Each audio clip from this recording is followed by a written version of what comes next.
Hello, hello. Long time no see. Been like a week. More than a week, really. Had this thing called final exams that I had to deal with. That was hard, but they're over now, so it's officially summer for me. I'll be back to, at least trying to upload like once a week. So, the grind is back.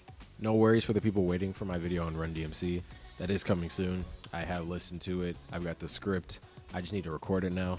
And, final exams were really messing with me. So I didn't have time to do that, but it is coming. But today we're going to talk about Jack Nicholson as the Joker in Batman 1989.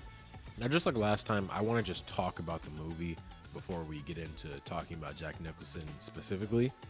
And let me just say, this movie is a completely different change from Batman 1966, which, if you obviously, since I'm talking about Jack Nicholson now, this was the next live action adaptation of Batman.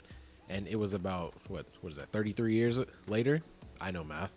But no, that was about 33 years later, and it's a completely different take on Batman, right? And it's really just synonymous with how comics were moving at this time.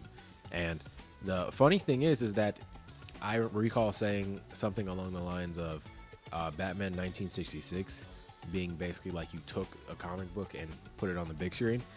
Batman 1989 is a lot like that as well, right? It's just, a comic book from a different era.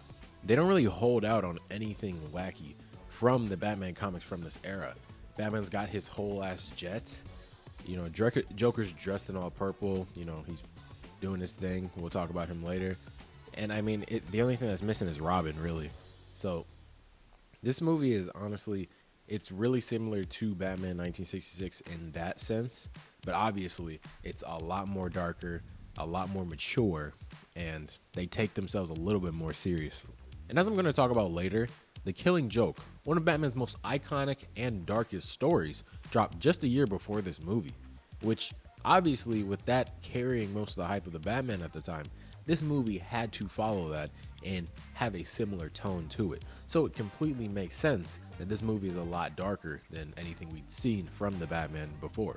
But now let's shift our focus specifically to Jack Nicholson as the Joker. When it comes to looks, Jack Nicholson's Joker has it all. He's got the purple suit, the purple gloves, he's even got the red smile, and he's also got a hat, which, Joker sometimes does wear, but in this case, it definitely amplifies the swag that this Joker carries with him. You ever dance with the devil in the pale moonlight? What? To add to this, Jack Nicholson's Joker differentiates himself in his smile. Now, Cesar Romero's Joker smiled a lot, and Cesar Romero was really good at smiling on screen, and it made his Joker feel like the Joker because he was just that good at smiling. And I'm not saying Jack Nicholson couldn't do that, but I think the fact that they changed it for his Joker allows him to differentiate from what the Joker really normally looks like and allows him to have his own version of the Joker. The fact that they had the vat of chemicals that he fell into rearrange his face muscles so that he's always smiling, I think is a really iconic feature of his Joker. It's one of the defining features that lets you know that it is Jack Nicholson's Joker. And the smile looks grotesque in nature, and it almost sometimes makes you want to look away from the screen when he's there. And I think that also fits very well into the fact that he is the Joker, because if you've noticed in most Joker iterations, they look a certain way where at times you do want to look away from them because their appearance is a bit frightening or uneasy in some sort. So I think it goes perfectly with the Joker look and what the Joker usually tries to give off in these appearances. I'm going to give him a 9.5 out of 10 for looks. The way this Joker talks makes you want to like him. He's got so many iconic quips and quotes that he says throughout the movie, and when you hear one of them, you just know it came from this Joker. I didn't ask. Honey, you'll never believe what happened to me today. To add to that, he literally prances around Gotham like it's his own personal nightclub. Like, he literally walked into an art museum with his goons and started dancing to Prince. Party man, like nobody I thought that was fire. I'm not gonna lie. Jack Nicholson did a great job of making this Joker very compelling to the audience. He's gonna get a 10 out of 10. This laugh really sounds similar to the one that we get in the animated series. So it might make sense that Mark Hamill took some inspiration from Jack Nicholson's laugh. And honestly, it's a good laugh to take inspiration from. Doesn't really sound forced at all, doesn't sound too annoying. It's really just a solid Joker laugh.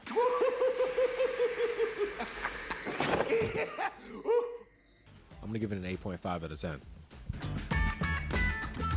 Jack Nicholson's Joker has close ties to both The Killing Joke and The Man Behind the Red Hood, two Batman comics that explore the Joker's origin in a really similar way. In The Killing Joke, the Joker is an unnamed comedian who basically quit his job at a chemical company to become a full-time comedian, but due to struggling times and a pregnant wife, he gets paid by some criminals to let them into the chemical company that he used to work at because they want to rob a nearby company. And at the chemical company, he gets informed that his pregnant wife dies along with the child, and out of grief, he jumps into a vat of chemicals, and that's how he becomes the Joker. In The Man Behind the Red Hood, the Joker is a lab worker who actually tried to steal from the company, but Batman stopped him, and to escape Batman, he jumped into the vat of chemicals, turning into the Joker, of course. And it's really fitting that Tim Burton actually stayed similar to these origins, considering The Killing Joke came out a year before.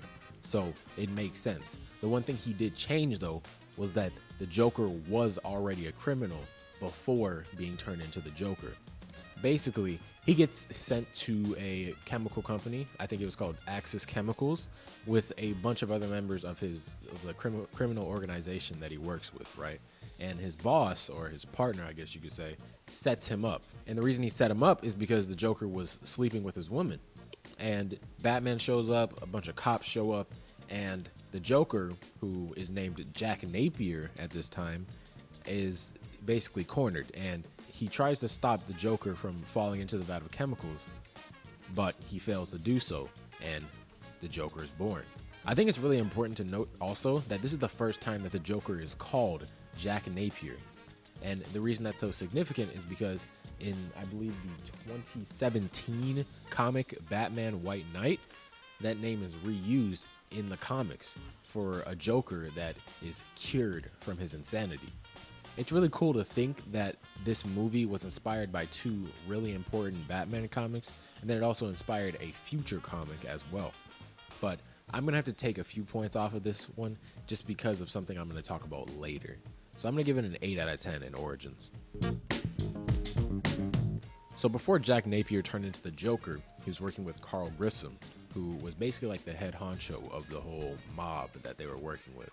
And he didn't really like working with Grissom. He considered him more of a burden, which is probably why he was having an affair with his girlfriend, because he didn't respect him.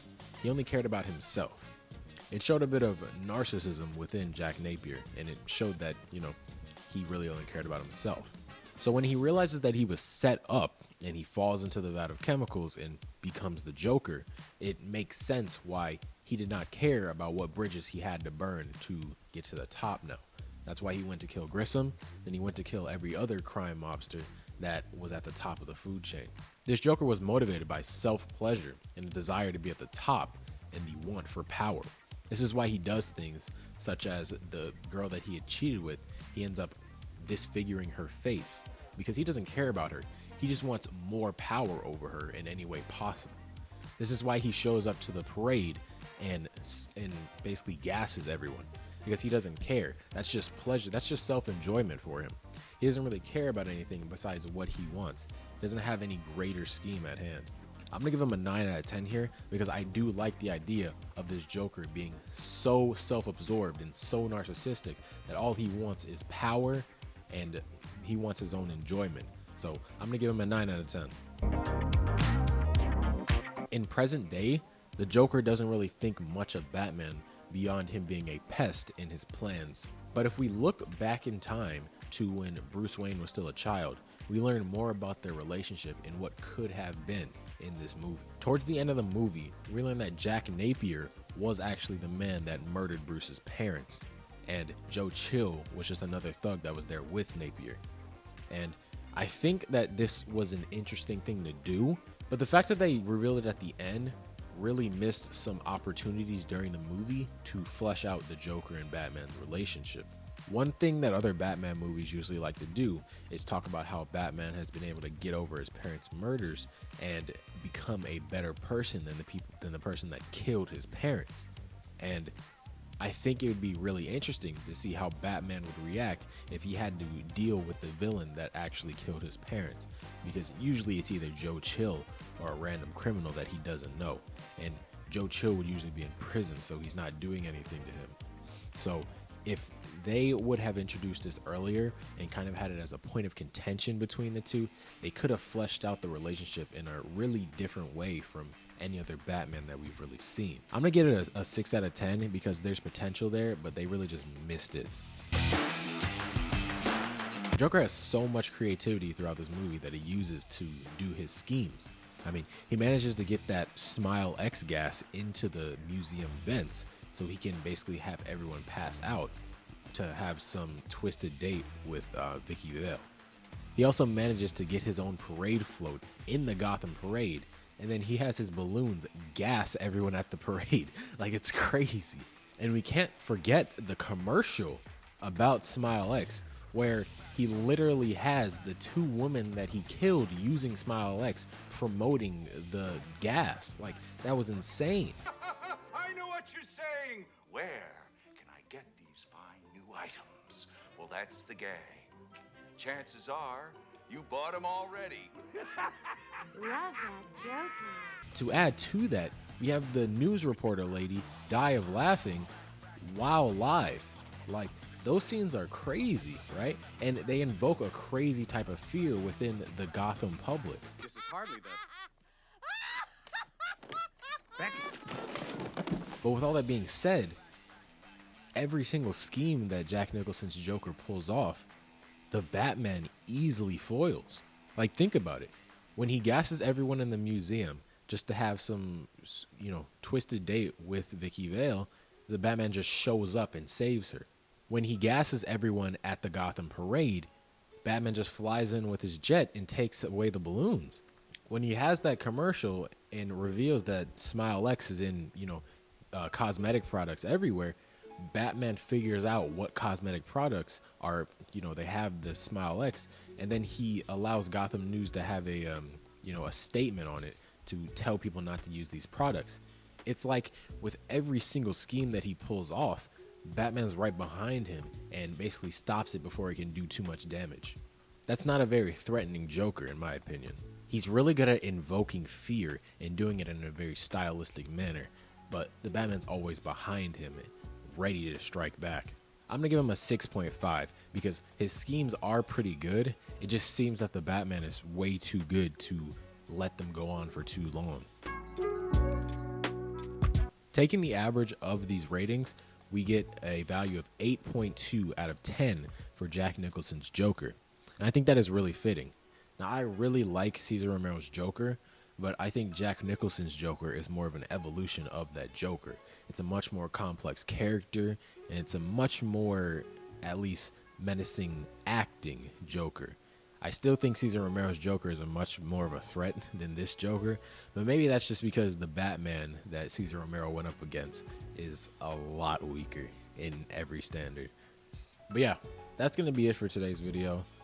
Next, I'm going to be looking at the Joker from the 2002 Birds of Prey TV show, which is something that I did not know existed, but they have a live action Joker, so I'm going to go look at him. Maybe it's a sleeper that just no one knows about, But yeah, sub for more content like this. I make videos on Marvel, DC, and then I also make some videos on hip hop if you're into that at all. I'm also starting up a gaming channel that'll be linked in the description, and it'll be on my channel, so if you want to check there. Sub to that if you want to see a little bit more of an unhinged side of me while I play video games. But yeah, stay tuned. More videos will always be on the way. Thanks for watching.